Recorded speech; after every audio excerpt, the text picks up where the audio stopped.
Pope in Venice, art is a city of refuge for humanity. Addressing artists in the Giudecca's women's prison facility in Venice, Pope Francis invites everyone to imagine a world where no human being is considered a stranger. The world needs artists. This was the message Pope Francis imparted on Sunday morning as he met with a group of artists the Holy See is exhibiting at its pavilion at the Venice Art Biennale. Addressing the group in the Church of La Maddalena in the Giudecca's women's prison facility, the Pope praised artists as true visionaries who can see beyond the boundaries of our world. "I thank you for what you are and what you do.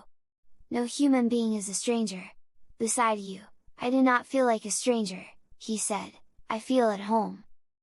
The Pope noted that this feeling applies to every human being, because art has the status of a city of refuge, a city that disobeys the rule of violence and discrimination in order to create forms of human belonging capable of recognizing, including, protecting, and embracing everyone, starting from the least of society.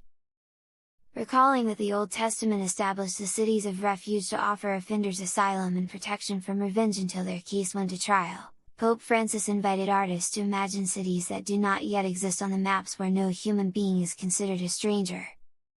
It would be important if the various artistic practices could establish themselves everywhere as a sort of network of cities of refuge, cooperating to rid the world of the senseless and empty contrasts that seek to gain ground in racism, xenophobia, inequality, ecological imbalance and in the fear of the poor. Behind these contrasts, Pope Francis observed, there is always the refusal of the other.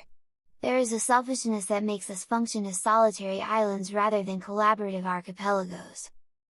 Art educates to contemplation. Pope Francis then delved into the title chosen for the Holy See's pavilion at the Art Biennale of Venice, "With My Eyes." We all need to be gazed at and to dare to gaze at ourselves, he said, and Jesus teaches us to do so. He gazes at everyone with the intensity of a love that does not judge, but knows how to be close and to encourage. Art, the Pope observed, educates us to this perspective. It is not possessive nor objectifying, but neither indifferent nor superficial. It educates us to a contemplative gaze. Artists are part of the world but are called to go beyond it.